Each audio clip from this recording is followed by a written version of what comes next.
What's going on? What's going on, everybody? This is another edition of the Jay Rich Show, and I am here with my guy, Spencer Davies, Cavs insider, who is one of my guys, man, from the Cavs organization. Spence, what's up? What's happening, Jay Rich? How you feeling? I'm all right. I'm all How, right. It's how, it's how are been you a feeling? whirlwind. Yeah. How are you feeling after last night's elimination? I just feel like everything's swirling around the rumor mill. Darius Garland's getting traded, Donovan Yeah. Mitchell's getting traded. Who knows what happens with Jared Allen? Like JB Bickerstaff, is his job safe or not? Like all of this stuff's flying around, and it's been less than 24 hours. So I'm And just letting things play out. I'm not gonna come on here and lie and say like I've heard things or something like that. right. I'm just keeping it real and just trying to process it as it comes. Absolutely. It's crazy. I've seen Darius Garland in literally all 30 in photoshopped in all 30 NBA teams in 24 hours. Like it's crazy. I'm like, man, teams that don't even need a point guard. Like yeah, he's going to Golden State. What? Like that don't even make sense. So yeah. It's crazy. So let's get into it. Let's talk about Cavs Boston 5-game series where I think it was competitive. I think it was more competitive than a 5-game series should have been, or in the grand scheme of things looks. What do you think?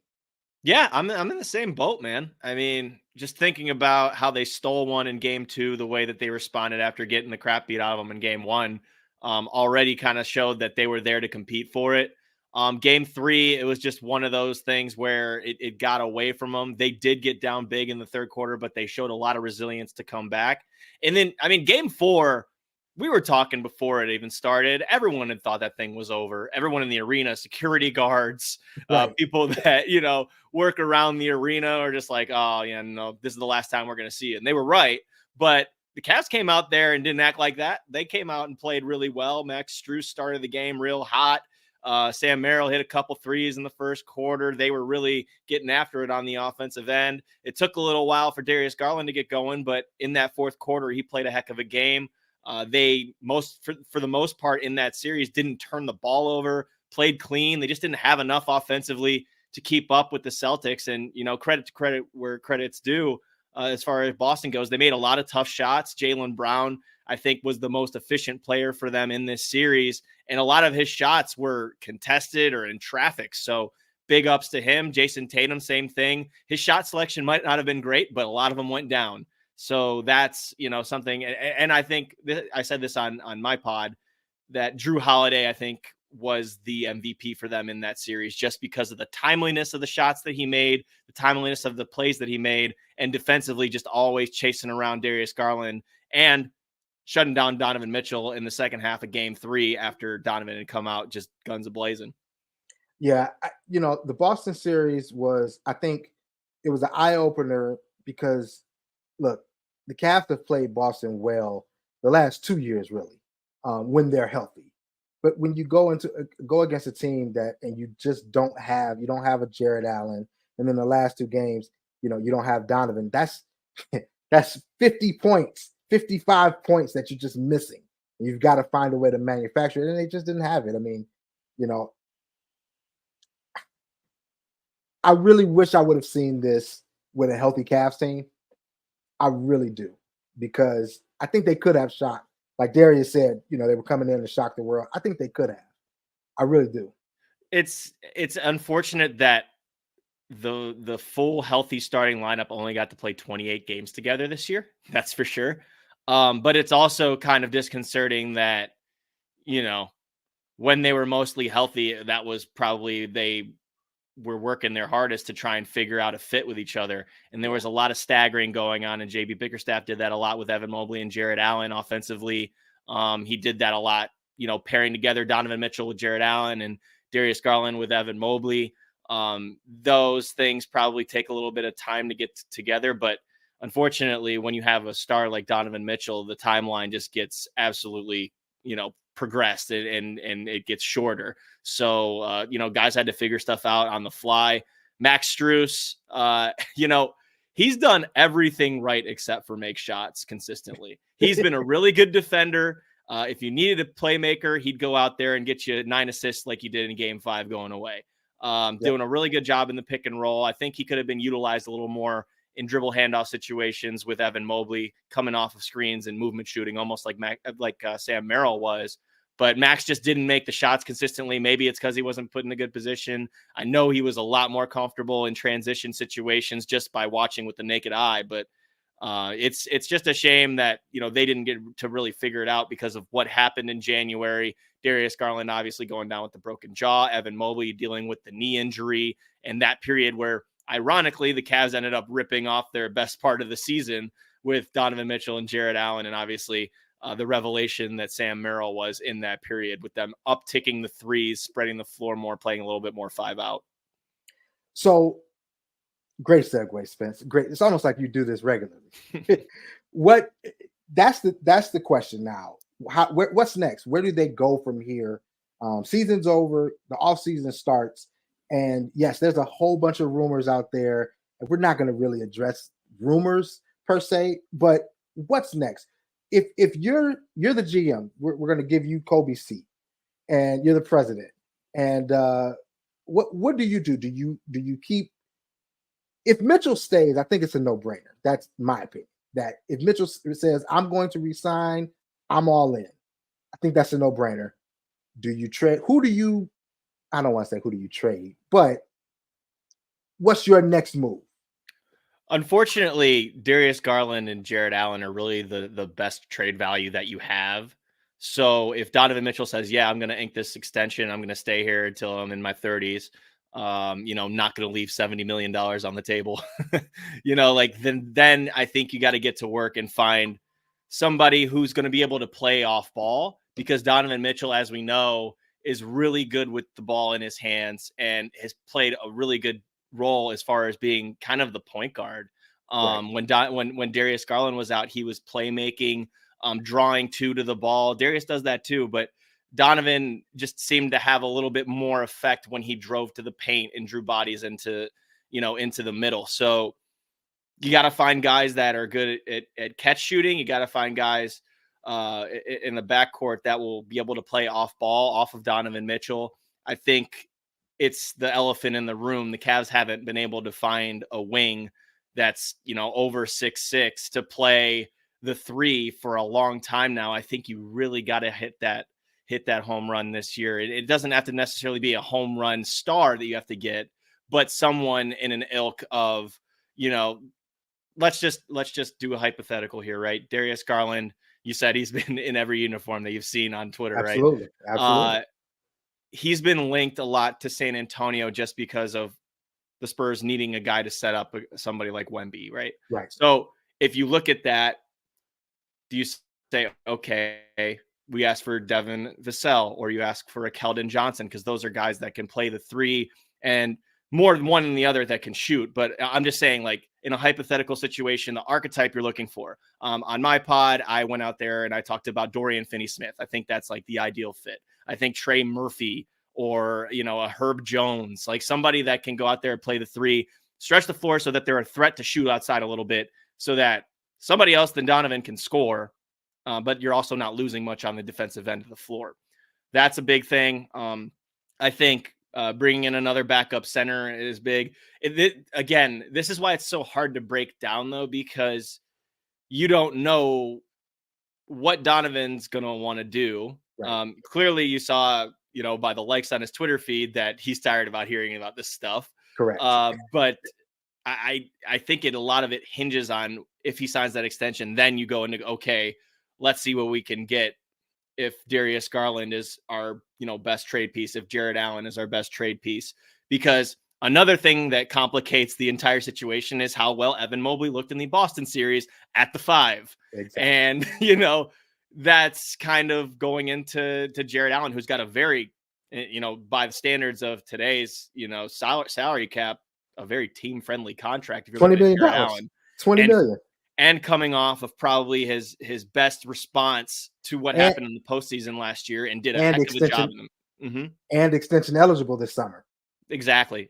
So That's probably where I look first. Then you look at the others, right? You brought Max Strus in. I don't know if you give up on him right away, but you certainly can't, say no if some team comes offering, if you include him to the package. Same goes with George Niang. I don't think anyone expected him to shoot 10% from three in the postseason and play himself out of the rotation. That's a hindsight is 2020 thing, considering his numbers in the past. But that's something you have to take a hard look at, I think, as well. Isaac Okoro going into free agency, he'll be restricted. See what he commands. Do the Cavs match? Do they make him an offer? Is he somebody that they see being a part of this rotation? Probably not a starter. These are all questions you have. And I think this will be a huge offseason from that standpoint. And I don't think it's as dire of a situation as people are making it, though, because you did just come off of a season where you did improve incrementally. You didn't win a championship. You didn't get to the Eastern Conference Finals, but you did get kind of step by step better. Now you got to take the next step after that. And, Donovan's probably wanting more than that, and I understand. But this is just what's been presented. And you got to figure out a way to – you're going to be accelerating your timeline at this point if Donovan stays even more further. And that's what I've been trying to, like, all of my friends have been texting me, what's going to happen? Are we just going to suck? And I'm just like, guys, regardless of if it's Donovan's staying, you're going to have a top 20, 15, top 15 guy on your team in the NBA. You're going to have that guy on your team. The cupboard's not bare. If Donovan says he's leaving, you still have a young core that can grow, and you're going to get pieces back. Either way, this team is not going to just all of a sudden, or shouldn't all of a sudden just be a lottery team. Like, people are acting as if that's what's going to happen. And it's like, guys, relax. Just relax. Either situation is workable, is fixable. There's some tweaks that need to be made, yes, but this isn't like, it's not like LeBron is getting ready to leave and we're going to go to 17, 19 wins. Things like that. That's not happening. That's what's nice about, having young talent in addition to the veterans that they brought in last year. And that gives you a little bit more flexibility. I understand that they don't have as many trade assets as they like for somebody to keep Donovan around, but they do have two very bright young prospects. And I wouldn't call them prospects, but bright young players. Absolutely. In Darius Garland and Evan Mobley. I think DG, whether he's here next year or he's not, he's going to flourish after an off season. He's going to shake off, what rust he had coming back from that jaw injury, losing 12 pounds, having personal losses off the floor. Right. A lot of that going into it that I don't think we even address, and you feel terrible for him.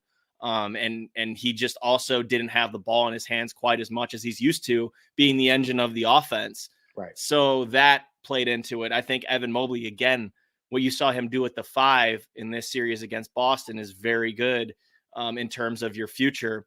And he's going to, add on 5 to 10 pounds probably in the off season and work on that 3-point shot and maybe work on his off the ball skills and what he can do handling the ball, maybe more attacking one-on-one without somebody needed set him up. So those are, in-house focuses you can have. But yeah, I don't see this as, if a trade happens, then they're at the bottom of the barrel again. There's no way. There's no way that happens. Right. It's crazy. Like, but fans spoiled by LeBron, man. Spoiled by LeBron. Yes. That's really what it is, man. And it's a championship or bust mentality that I think has infiltrated sports. That's really soured things. And yeah, if you're in it to not win a championship, you probably should be, upset. But you got to also look at it with some rationale. But fans is short for fanatic, so like it's ridiculous. All right, so we've talked about players. Let's talk about the big change that could or could not happen. Where are you with JB? And before you answer, I'm going to say where I am. All right, I like JB as a coach. I like JB as a leader. I think he was dealt a bad hand as far as this year. You've got injury after injury. You have distractions. You have all kind of things. And for them to end up as a top 4 seed after having lost, Donovan missed 20 games in the regular season. And then Mobley missed over 20 games. Darius missed over 20 games, and they were still a top 4 seed. I don't know if you can say definitively I'm giving him another full year, but I don't think he should be. I don't think he should be fired. Where are you? I'm in the camp that if you do more with less, then you're probably not putting yourself in a good position. I also think, and maybe this is, foolish to think. I think that JB's a really good motivator. I think he's a good coach, and obviously he connected with the guys, and the way that he's able to turn around a franchise that had 22 wins 3 years ago and taking them from play-in to first round to second round. That's, again, incremental growth. That's what we want to see. But for me, if the injuries continue to happen like this, there's got to be a pattern. There's got to be a pattern there. If you're playing someone 44 minutes on the second night of a back-to-back and it's your superstar, that leads to injury. If you're playing guys 40 plus minutes consistently, that's going to lead to problems and soft tissue injuries. So part of it, I think, is on him as far as the injury goes and working these guys. I know that's, freak stuff, but I mean, if I could give you an outside example, look what happened to OG Anunoby in the Knicks series. He had a hamstring injury. How many minutes is Tibbs playing him? Like Josh Hart's a freak of nature. Let's leave that one there because he's playing, 48-minute games. But I think that there's a better way to utilize your bench. I think there's also a stubbornness too with guys that he trusted instead of maybe going outside the box if something wasn't working within a game. There were also times where the Cavs would be extremely confused on inbounds plays. ATOs weren't the best this year. That stuff I think can work against him. But to play devil's advocate, guys got to execute. Guys got to be able to make shots, open looks. They were open shots missed the entire season and in the entire playoffs that you're like, these guys are supposed to be shooters. These are career 40% shooters coming into this, season and ended up being, flopping away at that. So it's a tricky situation, but I think ultimately someone's going to have to fall on the sword and it's going to be JB. And it sucks because he has done a tremendous job here of getting the Cavs to this point. But I think that, we never got to saw him really with a true three. We did see him with Lowry Markkanen, and I thought that the Cavs were pretty darn good in that season, and it kind of crumbled at the end there just because of, again, more injuries. Jared Allen went down and was down for the rest of the playoffs. So, but again, is there? It's a chicken or the egg conversation, man. It's not easy to evaluate, and that's why I don't envy Kobe. I don't envy Mike Gansey. I don't envy Brandon Weems and Jason Hillman and all these guys that have to make this decision of whether to retain him or not. It's weird because I do see, being there is, all the games and the things that we do see some of the rotations are questionable at best. That's being nice. But at the same time, I also, I know I just said I want to keep it, but I will say for 3 years in a row, they faltered at the end. Late game execution has not gotten better. It's still the same as it was 3 years ago. Like as much as the players have to grow, the coach has to grow as well. And I do kind of sometimes look at those in-game situations and I'm like, JB, what are you doing? That didn't make sense. Well, I will actually come to his defense on this one. If you scan the league, just all 29 other teams, that end of game offenses are rarely plays drawn up. Maybe there's some screens, maybe there's some slips, but it's usually just my guy versus your guy. And we're going to chuck a shot. Like my friend calls it the clogged toilet offense. That's what happens at the end of NBA games. Yeah. Most of them are not good shots. It's players that are extremely talented making extremely difficult shots to win games. I think at least for the most part in the NBA, that's what it comes down to. It's my guy versus your guy. So in that aspect, I don't think, it's that much on JB. I think it's more or less on making sure that you execute in those moments and you find the right player to do it. And most of the time it was Donovan. Here's the ball. Everyone else get out of the way and let's see if Donovan can knock down this shot, which, It's worked sometimes, it hasn't worked sometimes, and Right. that's one that's tough. But another thing I wanted to add to this conversation too with JB Bickerstaff is, if you're looking at making him the fall guy and he's fired, are you sure you have a replacement in order that That was is the going to next connect question. with this team, and Yep. who's available, right? The coaching pool is getting drier. It is. It's Mike Budenholzer's already with Phoenix. You saw Charles Lee's over with Charlotte. You have Jordy Fernandez going to the Brooklyn Nets. These are very bright minds, and they know what they're doing. Do you look at someone with more of a veteran experience, like, I don't know, a Frank Vogel? Do you see what Ty Lue's up to if he doesn't go back to LA? Do you try to go younger and look at an Alex Jensen, somebody who was a part of the Canton Charge a while ago, but has ties to a guy like Kobe Altman, who's now an assistant on the Dallas Mavericks when they're doing their playoff run right now? Like, those are my questions. I don't know which direction they go. Kenny Atkinson, somebody who hasn't been in the game since the KD and the big three ousted him from Brooklyn after doing a heck of a job building that team up. Those are, again, littered with questions. It's all speculation at this point until there's concrete evidence of something that's going to happen, whether that's transactional, whether that's something going on with the coaching staff, just letting it play out. And then if it happens, I'll react to it. Yeah, because I think, and what I've kind of said is, if something's going to happen, I don't think it's going to happen mid-June or anything. Like, it's going to happen fairly quickly as far as JB. Like, yeah, I agree. And that's not going to be it's the draft and we don't have a coach. Mm-hmm. Like, no, that got to happen fairly quickly because free agency is literally a month away. Yep. And for as much as people say that JB didn't have too much to work with as far as roster construction, they are right in the sense that he never got his wing outside of playing Lowry Markkanen at the 3, like we talked about before. Right. He didn't ever have like a true wing. So that part falls on Kobe Altman, but you have to take the bad with the good. You look at the moves that Kobe's made to get Donovan Mitchell here, to get Jared Allen and Karis LeVert here for essentially, pennies on the dollar. Yep. That those are moves that can't go unnoticed, but it makes me laugh when people look at Kobe bringing in Max Strus and George Niang, guys who are proven competitors in playoff situations.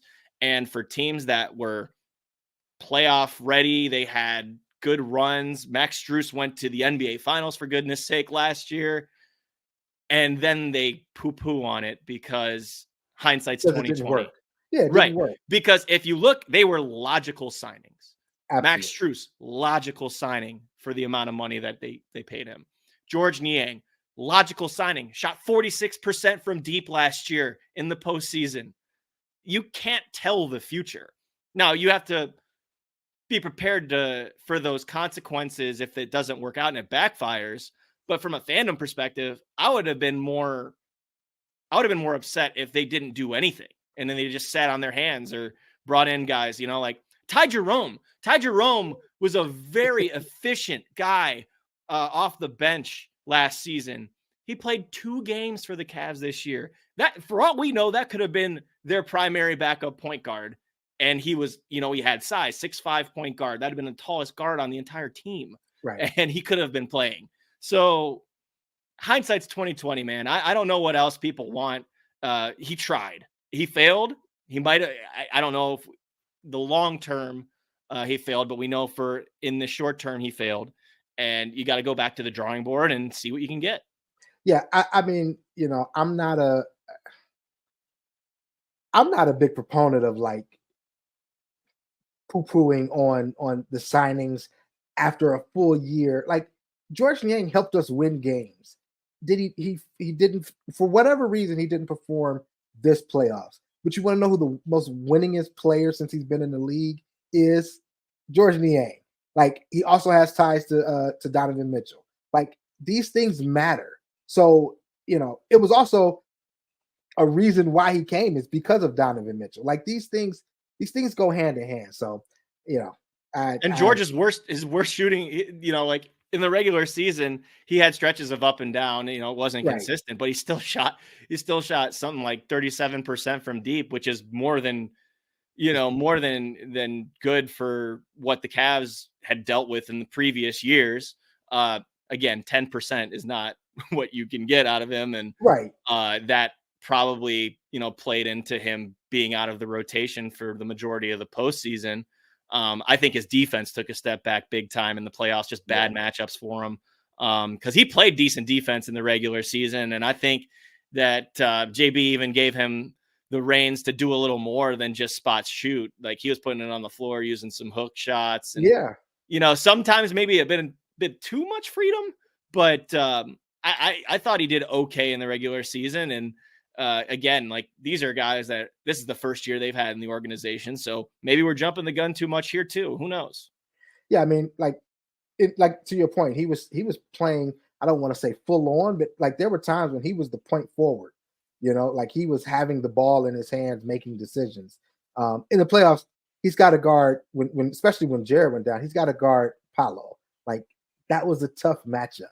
Then in Boston, that matchup would have been Jason Tatum. That's a tough matchup for George. Like, it just is. It's a tough matchup for anybody, but it's a tough matchup. So the foot speed, man, the foot speed is really what caught up to me. Like, this foot speed, it wasn't the strength. That guy can stand people up, but it was the foot speed and being able to move laterally with some of the guys that have these dribble moves, and it's tough. It's tough. Yeah. Well, I Spence, man, I thank you for your time. Where can everybody find your stuff, and what you working on? Yeah, no, pretty much just waiting like everybody else right now. There's not too much that I'm working on. I do put out a lot of the videos that me and Spencer German do on Twitter at Spin Davies. We have a YouTube channel, Cavs Insider, and then also si.com/NBA/Cavaliers, where our entire team does a lot of great work. It's Spencer German. It's Logan Petoskey and Tommy Wild. They do a really good job of getting stuff up on the site there. I'm doing a lot more of the video and the reaction like this, actually. So a lot of my stuff has been, multimedia and putting out, videos. So whenever the next media availability is, I'll have something up there, probably talking Kobe Altman and end of season stuff. Whenever that does happen, I don't know when it's going to happen. I think the exit interview. Yeah. But yeah, Twitter at Spin Davies, Instagram at Spin Davies, and that's pretty much it. And also, before we go, definitely got to give a shout out to K Davies. Thank you, my man. We got to give a shout out to K Davies. He's going to what school? Capital University in Columbus. Going down there to play basketball. Couldn't be more prouder of my guy, man. It's crazy that I'm gonna have a little brother playing in D3 basketball, and he's a heck of a player, man. And shout out to Ty Neal and Kevin McConnell and all the guys that run the show as well for helping him in his journey. And Cuyahoga Heights High School too, man. They did some really great things and didn't get nearly enough appreciation. And shout out to Braylon McClarty as well, his right-hand man. There we go. All right, Spence, I appreciate you. Thank you so much. Thank you all for listening. Thank you all for watching. This has been another episode of the Jay Rich Show. Peace.